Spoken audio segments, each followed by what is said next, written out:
Hello aspirants, welcome to unlock GS academy. चलिए start करते हैं मेंस आंसर अप्रोच का 32 सेशन, जिसमें हम यूपीएससी के जीएस के चारों पेपर को आंसर राइटिंग के द्वारा कवर करने का प्रयास करते हैं।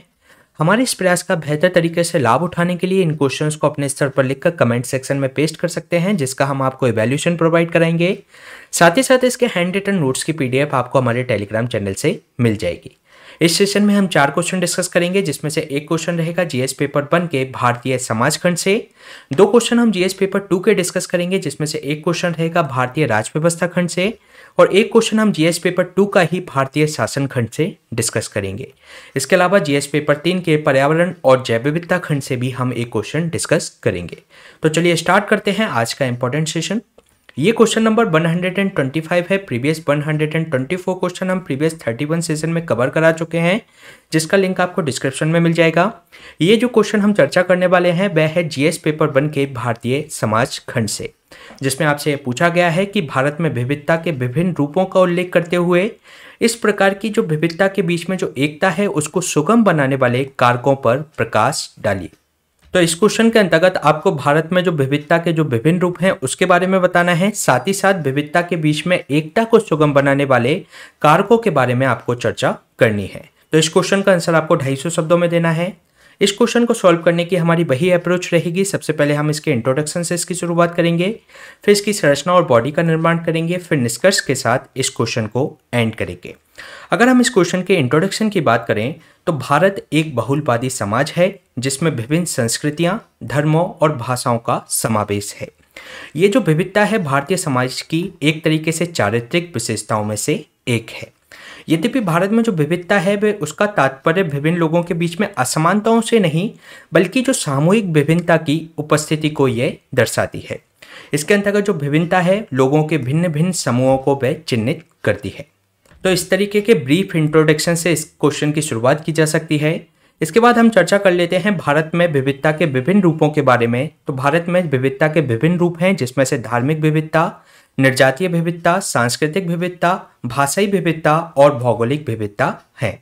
इसके बाद हम 1 बाय 1 करके इन विविधताओं के बारे में चर्चा करें तो अगर हम सबसे पहले धार्मिक विविधता को देखें तो भारत में विभिन्न धर्मों हिंदू, मुस्लिम, सिख, ईसाई, जैन, बौद्ध धर्म की ये भूमि है। ये जो धर्म है समान नहीं अपितु एक ही धर्म के अंतर्गत विभिन्न संप्रदायों में से ये एक है। जैसे कि अगर हम बात करें हिंदू धर्म में हमें विभिन्न जातियां देखने को मिलती हैं, उसी प्रकार से इस्लाम में हमें शिया, सुन्नी, अहमदिया जैसे संप्रदाय देखने को मिलते हैं। अगर हम जैनों की बात करें तो वहाँ पे हमें दिगंबर और श्वेतांबर देखने को मिलते हैं। इसके अलावा बौद्ध धर्म में भी हमें हीनयान परंपरा, महायान परंपरा, साथ ही साथ वज्रयान परंपरा भी उसमें देखने को मिलती है। तो इस तरीके से भारत में धार्मिक विविधता है। इसके अलावा जो अतिरिक्त जो विभिन्न आदिवासी समूह हैं जिनकी अपनी पृथक धार्मिक मान्यता है तो वे भी धार्मिक विविधता को दर्शाते हैं। इसके अलावा अगर हम बात करें निर्जातीय विविधता के बारे में तो वर्ष 1931 की जनगणना के अनुसार भारत की निर्जातीय विविधता को विभिन्न समूहों में वर्गीकृत किया गया था। यह आज़ादी से पहले ये जनगणना के अंतर्गत निर्जातीय विविधता को इसमें संदर्भित किया गया था, जिसके अंतर्गत निग्रेटो, प्रोटो ऑस्ट्रेलाइट्स, मंगलोइड्स, मेडिटेरियन और वेस्टर्न ब्रैकीसेफल्स व नॉर्डिक इसके अंतर्गत शामिल हैं। तो भारत में निर्जातीय विविधता भी देखने को मिलती है। इसके अलावा अगर हम बात करें सांस्कृतिक विविधता की तो विभिन्न धर्मों, जातियों और क्षेत्रों द्वारा अपनी स्वयं की परंपरा एवं संस्कृति का अनुसरण किया जाता है और इस कारण से इनकी जो कलाएं हैं, स्थापत्य कला, नृत्य, नाटक, संगीत और विविधता में ये परिलक्षित होते हैं। अगर हम बात करें संपूर्ण भारत में साहित्यिक विचारों की, दर्शनों की, परंपराओं की तो वहां पर भी हमें साहित्य में विविधता देखने को मिलती है। तो इसके अंतर्गत आप विभिन्न एग्जाम्पल देख सकते हैं, जैसे कि स्थापत्य कला में आपको नागर शैली उत्तर भारत में, द्रविड़ शैली दक्षिण भारत में। इसके अलावा नृत्यों की बात करें तो दक्षिण भारत में आपको भरतनाट्यम, कुचिपुड़ी ये नृत्य देखने को मिलेंगे। साथ ही साथ नॉर्थ ईस्ट की अगर हम बात करें तो वहां पे आपको सत्रिया नृत्य देखने को मिलेगा। तो इस तरीके की सांस्कृतिक विविधता यहाँ पर भारत में दिखाई पड़ती है। इसके अलावा अगर हम बात करें भाषाई विविधता के बारे में तो 1961 की जनगणना के अनुसार भारत में 16 से 100 से ज़्यादा अधिक भाषाएं हैं और भारत के जो लोगों के मध्य जो स्थानिक एवं जो सांस्कृतिक विविधता है, भारत में एक समृद्ध भाषाई विविधता की उपस्थिति देखने को मिलती है। जैसे आपने भाषाई विविधता के बारे में सुना होगा कि 8 कोस पर बदले पानी, 4 कोस पर वाणी। तो इस तरीके से भाषाई विविधता भारत में देखने को मिलती है। इसके अलावा भौगोलिक विविधता है, भारत एक विशाल देश है जहां पर आपको शुष्क रेगिस्तान भी देखने को मिलेगा, सदाबहार वन, ऊंचे पर्वत, बारहमासी और गैर बारहमासी नदी तंत्र भी देखने को मिलेगा। इसके अंतर्गत लंबे तट अगर हम बात करें तो 7,500 किलोमीटर की हमारी जो तटीय सीमा है। इसके अलावा जो उपजाऊ गंगा एवं ब्रह्मपुत्र के जो उपजाऊ मैदान हैं, इस तरीके की विविधताएं, भौगोलिक विविधताएं भारत में देखने को मिलती हैं। इसके अलावा अगर हम बात करें विविधता के बावजूद भी शांतिपूर्ण सह अस्तित्व को सुनिश्चित करने वाले कारकों की अगर हम बात करें, इसको सुगम बनाने वाले कारकों की बात करें, तो सबसे पहला कारक है हमारा संवैधानिक तंत्र। अगर हम बात करें, संविधान संपूर्ण देश में एक तरीके से एक समान विधि और एक सामान्य शासन प्रणाली प्रदान करता है। इसके अतिरिक्त ये संविधान सभी नागरिकों को उनकी आयु, लिंग, वर्ग, जाति, धर्म आदि में विभेद किए बिना कुछ मूल अधिकार भी भारत सरकार के द्वारा उनको संविधान के द्वारा प्रत्याभूत किए गए हैं। जिसमें अगर हम बात करें, जो हमारा संविधान का जो पार्ट 3 है उसके अंतर्गत आर्टिकल 12 से आर्टिकल 35 तक ये मूलभूत अधिकार भारत की जनता को दिए गए हैं। इसके साथ ही दूसरा कारक है सहिष्णुता यानी कि टॉलरेंस का। सहिष्णुता भारत की एक अद्वितीय विशेषता है जो कि भारत में विभिन्न धर्मों के मध्य सह अस्तित्व को बनाए रखने, क्योंकि जो भारतीय समाज है जिसमें जो पूरी तरीके से अगर हम पूरे भारतीय समाज की बात करें तो इसमें जो तत्व आए हैं विभिन्न विभिन्न संस्कृतियों से आए हैं, तो इस तरीके से भारत में एक तरीके से सहिष्णुता का भी एक कारक है जो कि भारत में विविधता में एकता को बनाए रखता है। इसके अलावा अगर हम बात करें, तीर्थ स्थान एवं जो धार्मिक प्रथाएं हैं वह भी एक कारक हैं, क्योंकि जो भारत में जो धर्म और आध्यात्मिकता का अत्यधिक महत्व है, जो तीर्थ यात्रा है जैसे कि हम कुंभ मेला की बात करें, अमरनाथ की बात करें या जो हमारे 4 धाम हैं, उस तरीके से ये लोगों को विभिन्न भागों से आने के लिए आकर्षित करते हैं, जिसके फलस्वरूप उनमें जो भू सांस्कृतिक एकता की भावना विकसित होती है। इसके अलावा खेल एवं सिनेमा भी एक महत्वपूर्ण योगदान देते हैं, क्योंकि देश में जो लाखों लोग हैं खेल एवं सिनेमा का अनुसरण करते हैं और भारत के विस्तृत क्षेत्रों के एकीकरण हेतु ये एक बंधनकारी शक्ति के रूप में काम करते हैं। इसके अलावा विभिन्न उत्सवों की अगर हम बात करें तो भारत में लोग जैसे कि स्वतंत्रता दिवस, गणतंत्र दिवस, गांधी जयंती जैसे राष्ट्रीय पर्व, इसके अलावा दिवाली, ईद, होली एवं क्रिसमस जैसे उत्सव मिलजुल कर बनाते हैं, तो ये भी एक महत्वपूर्ण कारक है भारत में विविधता में एकता का। इसके अलावा जो हमारे महान नेता हुए हैं उनकी जो विरासत है वह भी एक महत्वपूर्ण कारक हुई भारत में विविधता में एकता की। जैसे अगर हम बात करें महात्मा गांधी की, स्वामी विवेकानंद की, तो जैसे कई नेताओं ने सार्वभौमिक बंधुत्व और शांतिपूर्ण सह अस्तित्व के मूल्यों की शिक्षा भारतीय समाज को दी, जो कि ये जो शिक्षाएं हैं भारत में लोगों को एक सूत्र में बांधने वाली शक्ति के रूप में कार्य करती हैं। इसके साथ ही आर्थिक एकीकरण भी एक महत्वपूर्ण कारक है, क्योंकि जो भारतीय संविधान का जो अनुच्छेद 301 है उसके अंतर्गत जो संपूर्ण भारतीयों को समस्त क्षेत्र में व्यापार, वाणिज्य और समागम की स्वतंत्रता सुनिश्चित की गई है। तो इसके कारण से आर्थिक एकीकरण के कारण से भी ये एक महत्वपूर्ण कारक है विविधता में एकता का। इसके अलावा जो अभी जीएसटी को लागू किया गया है तो वह एक देश में एक कर और एक राष्ट्रीय बाजार के रूप में एक मार्ग प्रशस्त करने के लिए आर्थिक एकीकरण के रूप में ये एक महत्वपूर्ण कदम है। तो ये हमने बात की विभिन्न कारकों के बारे में जिसके कारण से जो विविधता में एकता को सुगम बनाया जा सका है भारत में। इसके अलावा अगर हम बात करें इसके निष्कर्ष की तो इस प्रकार कहा जा सकता है कि भारत में जो विविधता में एकता बनाए रखने में वह सफल हुआ है। और इसका जो तात्पर्य है, एक रूपता के बिना हम एक रूप नहीं हैं, लेकिन फिर भी हमारे बीच में एकता है और साथ ही साथ विखंडता के बिना विविधता हमें देखने को भारत में मिलती है। इसके अलावा ये जो मान्यता पर आधारित है कि विविधता मानवीय परस्पर क्रिया यानी कि मेल मिलाप को समृद्ध करती है, इस दृष्टिकोण से भारत में विविधता को निर्बलता के स्थान पर शक्ति का स्रोत बनने में एक महत्वपूर्ण भूमिका निभाई है। तो इसके अंतर्गत हमने ये क्वेश्चन डिस्कस किया जीएस पेपर 1 के भारतीय समाज खंड से। चलिए चलते हैं नेक्स्ट क्वेश्चन पे। नेक्स्ट क्वेश्चन है आपका जीएस पेपर 2 के गवर्नेंस खंड से, जिसमें आपसे पूछा गया है कि सुशासन से आप क्या समझते हैं। यूएनडीपी द्वारा अभी निर्धारित सुशासन की विशेषताओं पर विशेष ध्यान केंद्रित करते हुए इसे स्पष्ट कीजिए। तो इसमें आपको सुशासन के बारे में बताना है और यूएनडीपी के द्वारा जो भी अभी निर्धारित किया गया है सुशासन की विशेषताओं से संबंधित, तो उसके बारे में भी आपको चर्चा करनी है। इस क्वेश्चन का आंसर आपको 250 शब्दों में देना है। तो इस क्वेश्चन को सॉल्व करने की हमारी वही अप्रोच रहेगी। सबसे पहले हम इसके इंट्रोडक्शन से इसकी शुरुआत करेंगे, जिसमें हम बताएंगे कि गुड गवर्नेंस होता क्या है। अगर हम बात करें, अभिशासन का तात्पर्य यह होता है कि निर्णय निर्माण एवं उनके क्रियान्वयन की प्रक्रिया से ये संदर्भित करता है। अगर हम बात करें, सुशासन वह प्रक्रिया है जिसके तहत सार्वजनिक संस्थाएं अनिवार्य रूप से जो दुरुपयोग किए जाते हैं या भ्रष्टाचार से वे मुक्त होती हैं और विधि के शासन द्वारा अनुमत सम्यक रीति से सार्वजनिक मामलों का वह संचालन करती हैं। इसके अलावा गुड गवर्नेंस के द्वारा सार्वजनिक संसाधनों का प्रबंधन और मानव अधिकारों की ये गारंटी प्रदान करने का ये प्रयास करता है।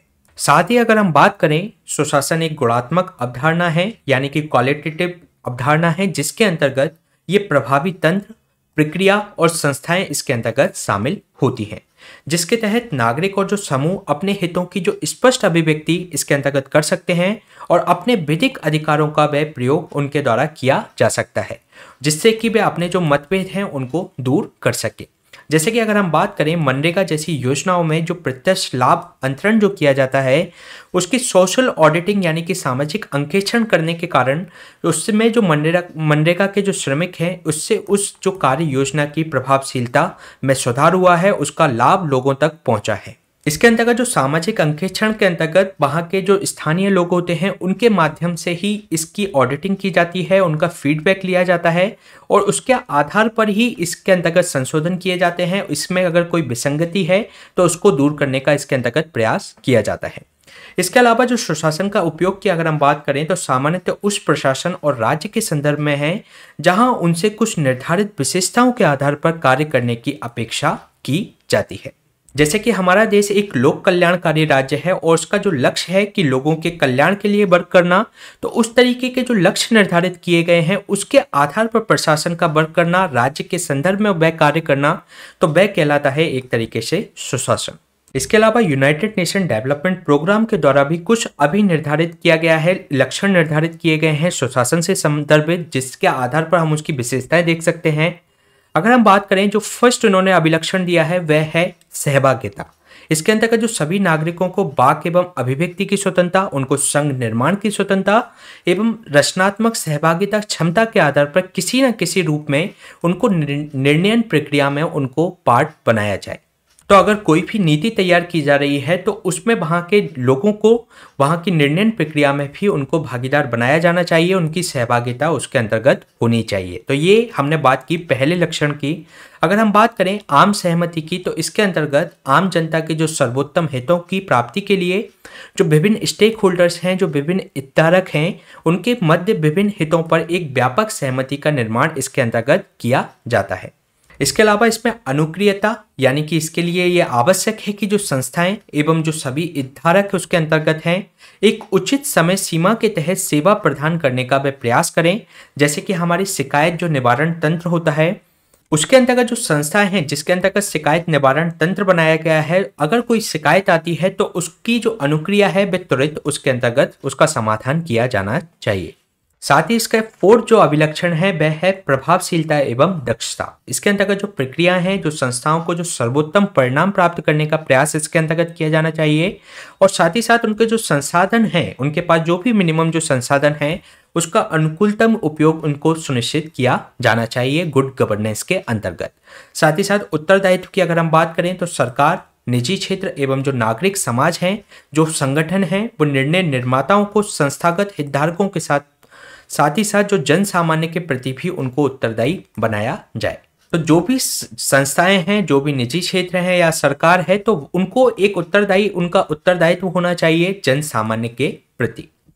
इसके अलावा इसके अंतर्गत जो सिक्स्थ की अगर हम बात करें तो पारदर्शिता की बात की गई है, जिसमें विभिन्न संस्थानों एवं सूचना के प्रकटीकरण और प्रसार पर ध्यान केंद्रित किया जाता है। साथ ही साथ समता की भी इसमें बात की जाती है, जिसके अंतर्गत संस्थाओं को यह सुनिश्चित करना चाहिए कि प्रत्येक नागरिकों को अपने जीवन स्तर में सुधार करने के लिए और इसे बनाए रखने के लिए उचित अवसर दिए जाएं, उनके बीच में किसी भी तरीके का भेदभाव नहीं किया जाए। इसके अलावा विधि के शासन की ये बात करते हैं, जिसके अंतर्गत एक उचित विधिक संरचना स्थापित की जानी चाहिए। साथ ही इसे किसी भी नागरिक के साथ बिना किसी पूर्वाग्रह या पक्षपात के प्रभावी रूप से इसको लागू किया जाना चाहिए। साथ ही इसके अंतर्गत जो राज्य की जो संस्थाएं हैं उनका एक रणनीतिक दृष्टिकोण होना चाहिए, उनकी जो पॉलिसी है वह एक रणनीतिक होना चाहिए, जिसके अंतर्गत राज्य द्वारा जो किए गए जो विकास कार्यक्रम हैं उसके संबंध में उसके जो नेता हैं, उसके संबंध में जो जन सामान्य है उसके प्रति दीर्घकालीन दृष्टिकोण उसके अंतर्गत होना चाहिए। तो ये हमने बात की विभिन्न लक्षणों की जो कि यूएनडीपी के द्वारा सजेस्ट किए गए हैं फॉर द गुड गवर्नेंस। इसके अलावा अगर हम इसके निष्कर्ष की बात करें तो सुशासन एक सकारात्मक एवं समावेशी अवधारणा है। ये जन सामान्य को विकास प्रक्रिया के केंद्र में रखती है जिससे लोकतांत्रिक प्रक्रियाओं को तीव्रता प्राप्त होती है। इसके अलावा राज्य के प्रति जो नागरिकों का विश्वास इसके अंतर्गत बना रहता है। तो ये क्वेश्चन हमने डिस्कस किया जीएस पेपर 2 के गवर्नेंस खंड से। चलिए चलते हैं नेक्स्ट क्वेश्चन पे। नेक्स्ट क्वेश्चन आपका जीएस पेपर 2 के भारतीय राज्य व्यवस्था खंड से है, जिसमें आपसे पूछा गया है कि जो जिला योजना समितियां यानी कि डीपीसीस के परिकल्पना ऊर्ध्वगामी जो उसके नियोजन की जो प्रक्रिया में एक महत्वपूर्ण कड़ी के रूप में स्थापित की गई है।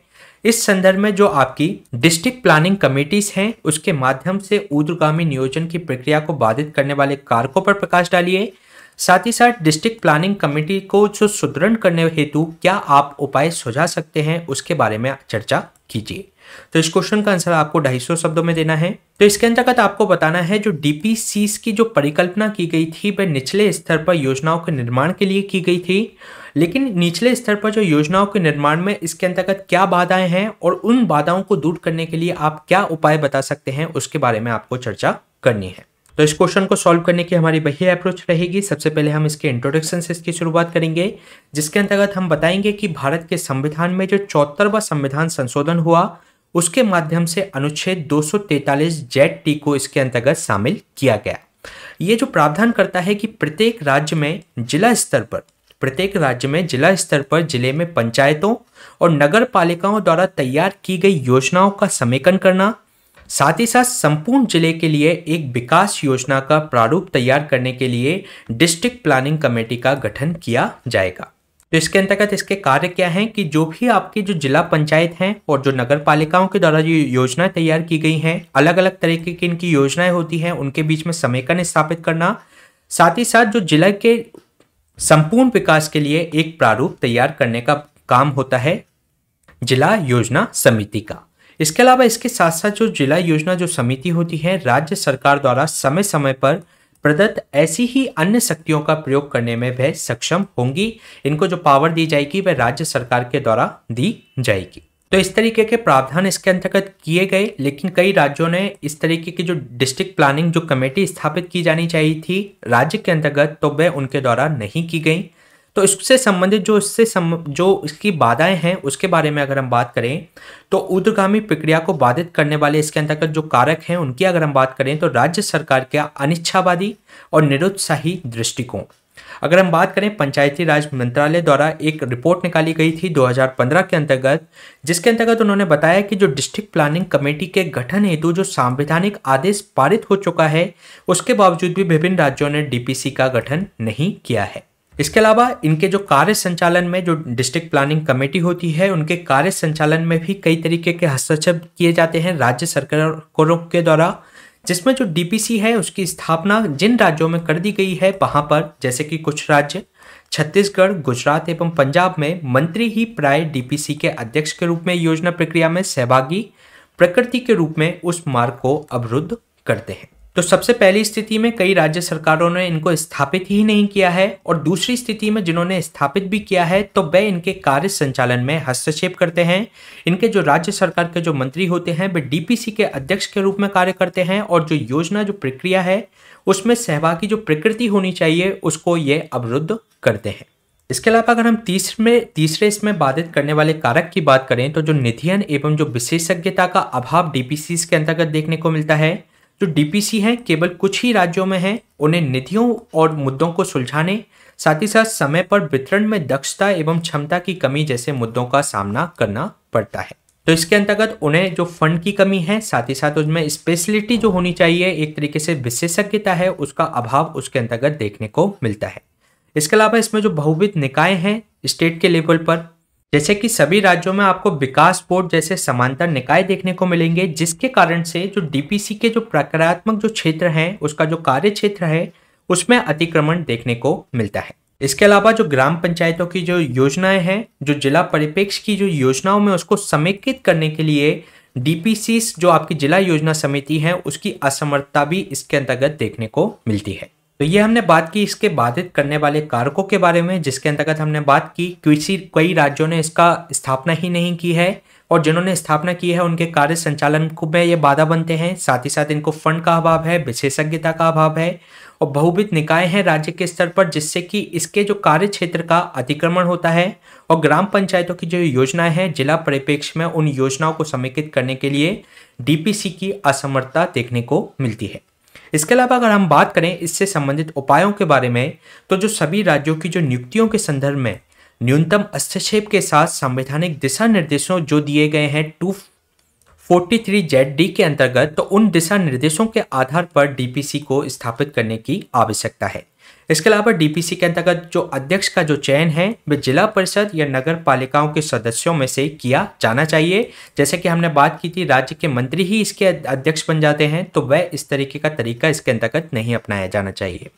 इसके अलावा जो डीपीसी के अंतर्गत जो नियोजन का जो अनन्य कार्य है उसको डीपीसी को ही सुपुर्द कर दिया जाना चाहिए, क्योंकि जो नियोजन जो होता है एक विस्तृत अभ्यास होता है, इसमें व्यापक एवं गहन प्रयासों की आवश्यकता होती है। नियोजन का अर्थ है कि डिस्ट्रिक्ट लेवल पर वहां पर प्लान तैयार किए जाएं और डिस्ट्रिक्ट लेवल पर ही फीडबैक लेते हुए उसका एक विस्तृत तरीके से उसको तैयार किया जाए, जिससे कि वह एक बेहतर तरीके से उसको जिले की समस्याओं के आधार पर क्रियान्वित किया जा सके।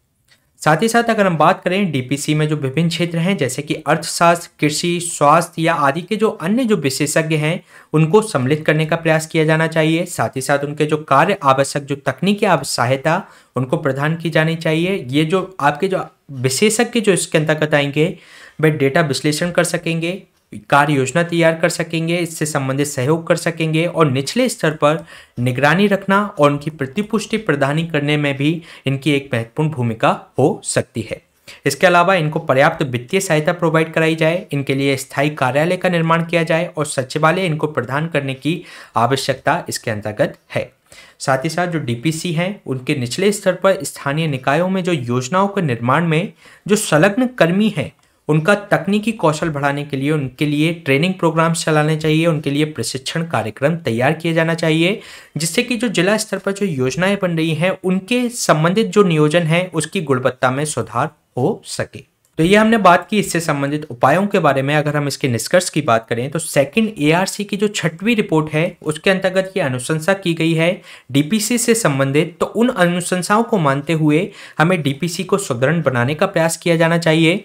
इसके अलावा सरकार को की जो एकीकृत जिला योजना कई समितियां को निर्माण किया गया था, जैसे कि एक समिति का नाम है रामचंद्रन समिति।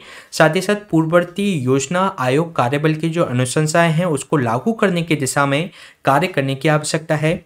साथ ही साथ जो 73वां और 74वां जो संविधान संशोधन हुआ उसको यथार्थ रूप में लाने के लिए और नीति आयोग को जिला स्तरीय नियोजन को पुनर्जीवित करने के विषय में भी आवश्यक विचार किया जाना चाहिए। तो ये क्वेश्चन हमने डिस्कस किया जीएस पेपर 2 के भारतीय राज्य व्यवस्था खंड से। चलिए चलते हैं नेक्स्ट क्वेश्चन पे। नेक्स्ट क्वेश्चन है आपका जीएस पेपर 3 के पर्यावरण और जैव विविधता खंड से, जिसमें आपसे पूछा गया है कि भारत में बृहद पैमाने पर आनुवांशिक रूप से संशोधित यानी कि जीएम जो फसलें होती हैं उनको अपनाए जाने के पक्ष और विपक्ष में तर्क प्रस्तुत कीजिए। तो इस क्वेश्चन के अंतर्गत आपको जेनेटिकली मॉडिफाइड फसलों के बारे में बताना है, साथ ही साथ उसको अपनाए जाने के लिए पक्ष और विपक्ष में आपको तर्क प्रस्तुत करना है 250 शब्दों में। तो इस क्वेश्चन को सॉल्व करने की हमारी वही अप्रोच। सबसे पहले हम इसके इंट्रोडक्शन से इसकी शुरुआत करेंगे, जिसके अंतर्गत हम बताएंगे कि जो आनुवांशिक संशोधन से तात्पर्य यह होता है कि किसी जीव के जीन का परिवर्तन करना, जिसके अंतर्गत किसी जीव के डीएनए के जो मौजूदा खंड हैं उसको परिवर्तित करना या किसी जीव में अन्य जीव के जीन को प्रवेश कराना। तो इस तरीके की प्रक्रिया क्या कहलाती है? आनुवांशिक रूप से संशोधित यानी कि जेनेटिकली मॉडिफाइड। अगर ये कोई जीव है इसके डीएनए में ही कुछ परिवर्तन किया जा सकता है, साथ ही साथ किसी दूसरे जीव से डीएनए के परिवर्तन करके इस डीएनए में इसमें शामिल किया जा सकता है। तो इस तरीके से इसमें इसको संशोधित किया जाता है जेनेटिकली रूप से। अगर हम बात करें भारत में जीएम फसलों के अंतर्गत लगभग जो कृषि क्षेत्र है लगभग 11.4 मिलियन हेक्टेयर है, जो कि विश्व में 5वें स्थान पर है। और अगर हम भारत में बात करें तो भारत में केवल एक ही फसल जीएम के रूप में इसको उत्पादित किया जाता है। एक को जो परमिशन है वह है बीटी कपास। जो कि एक ही तरीके की ये फसल को जीएम के रूप में इसको अनुमति दी गई है। इसके अलावा जीएम जो सरसों की बात करें, जीएम मस्टर्ड की, जो बीटी ब्रिंजल की बात करें, बीटी बैगन की, तो जो अन्य जो जीएम फसलें हैं उनकी कृषि को प्रारंभ करने संबंधी जो प्रस्ताव हैं, उसकी जो बीज की प्रभुता और प्राकृतिक संसाधनों की पारिस्थितिकी स्वास्थ्य के जो उनके जो उसके तहत जो कंसर्न्स हैं उसके विरोध के कारण इनको अभी अनुमति नहीं दी गई है। इसके बाद हम देख लेते हैं जीएम फसलों के पक्ष में तर्कों के बारे में। अगर हम बात करें जीएम फसलों के पक्ष में तर्कों के बारे में, तो ये फर्स्ट इसका जो पक्ष है वह है खाद्य सुरक्षा। इसके कारण से उत्पादकता बढ़ जाती है कृषि क्षेत्र की, जिससे हमारी जो आयात पर जो निर्भरता है उसको कम किया जा सकता है। साथ ही इससे उत्पादन की जो लागत होती है वह कम हो जाती है, क्योंकि इसके अंतर्गत जो कीटनाशक हैं और जो पीड़कनाशक हैं उनका प्रयोग करना नहीं पड़ता।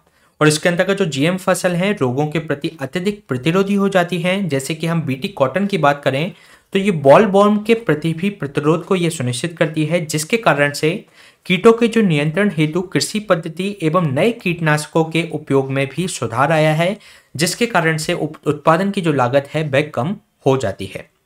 इसके अलावा लगभग 2 दशकों पूर्व की अगर हम बात करें तो जीएम फसलों के व्यवसायीकरण के पश्चात कृषि उत्पादन में लगभग $100 बिलियन का इजाफा होने को इसमें अनुमानित किया गया था। इसके अलावा इसमें फसलों की जो बीडिंग की जाती है, जो निराई की जाती है, उसकी जरूरत नहीं पड़ती, जिसके कारण से इसमें कम श्रम की आवश्यकता होती है। साथ ही साथ इसमें जो अधिक उपज है और अल्प अवधि में आपको अधिक उपज इसमें मिल जाती है, क्योंकि जीएम जो फसल है वृद्धि चक्र की अवधि को कम कर देती है, जिससे उपज बढ़ जाती है और किसानों की जो आय है वह भी उसमें इंक्रीज हो जाती है। इसमें जो स्वतंत्र एजेंसियों द्वारा अगर जो अध्ययन किया गया है उसके बारे में अगर हम बात करें तो जीएम जो खाद्य पदार्थों की सुरक्षा मानकों के अनुरूप है और मानव स्वास्थ्य पर इसका कोई भी जोखिम नहीं है। साथ ही अगर हम बात करें उद्योग और निर्यात में भी एक महत्वपूर्ण भूमिका निभा सकती है, क्योंकि इससे उत्पादन बढ़ेगा और जो हमारी जो फूड प्रोसेसिंग जो इंडस्ट्रीज हैं जिसके लिए हमें जो कच्चा माल है वो आयातित करना पड़ता है, तो उसका जो कच्चा माल इससे प्राप्त किया जा सकता है, जिससे हमारे उद्योगों का विकास होगा, उससे हमें अधिक लाभ मिलेगा और हमारे जो एक्सपोर्ट्स हैं वे भी इंक्रीज हो सकते हैं।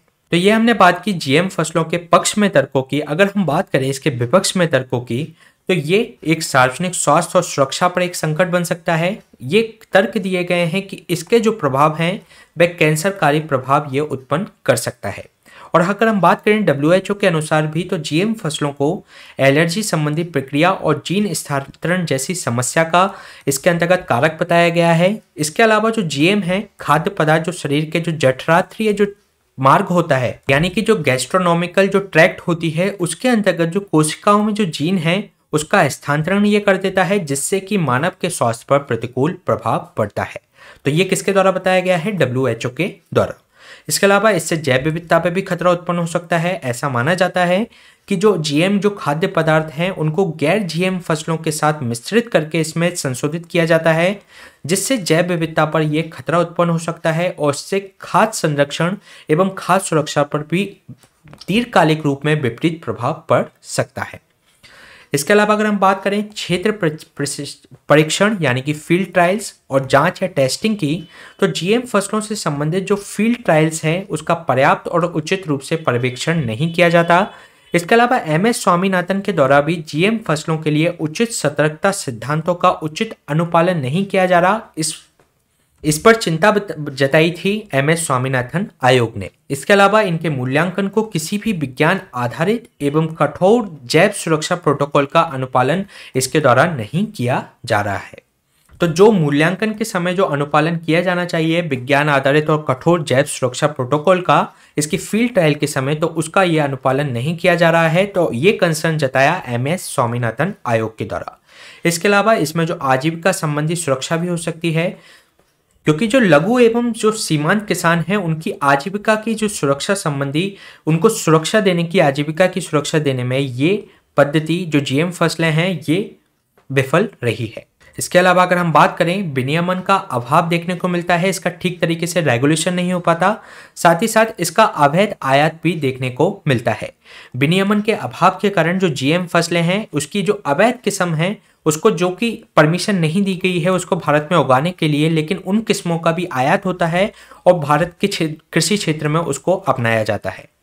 तो इस तरीके से प्रॉपर रेगुलेशन ना होने के कारण तो ये समस्या इसके अंतर्गत सामने है। साथ ही साथ अगर हम बात करें पर्यावरण विदों का ये तर्क है कि जो बीटी कपास है, जो हर्बिसाइड जो टॉलरेंट जो कपास की अवैध कृषि और अन्य जो जीएम जो खाद्य पदार्थ हैं उसका अवैध आयात अभी भी जारी है। तो इसके अंतर्गत हमें विनियमन का अभाव देखने को मिलता है, जिसके कारण से अवैध आयात लगातार जारी है। अगर हम बात करें इसके निष्कर्ष की, तो खाद्य सुरक्षा के लक्ष्यों को प्राप्त करने एवं किसानों की स्थिति में सुधार करने के लिए हमें जीएम खाद्य पदार्थों के लिए एक संतुलित दृष्टिकोण अपनाए जाने की आवश्यकता है। इसके अलावा ये जो कार्य है जो पर्यावरण सुरक्षा को ध्यान में रखते हुए किया जाना चाहिए। इसके अलावा जो जीएम फसल हैं प्राकृतिक संसाधन प्रबंधन के लिए एक प्रभावी विनियमन भी उसके अंतर्गत तैयार किया जाना चाहिए और जो भी अवैध आयात हो रहा है इन किस्मों का उस पर भी तत्काल रोक लगाने का प्रयास विनियमन के थ्रू किया जाना चाहिए। तो ये क्वेश्चन हमने डिस्कस किया जीएस पेपर 3 के पर्यावरण और जैव विविधता खंड से। इसी तरीके के सेशन हम आपके बीच में लाते रहेंगे। ये इसके हैंड रिटन नोट्स की जो पीडीएफ है आपको हमारे इस टेलीग्राम चैनल से मिल जाएगी। Please stay tuned and subscribe the unlock GS academy. Thank you.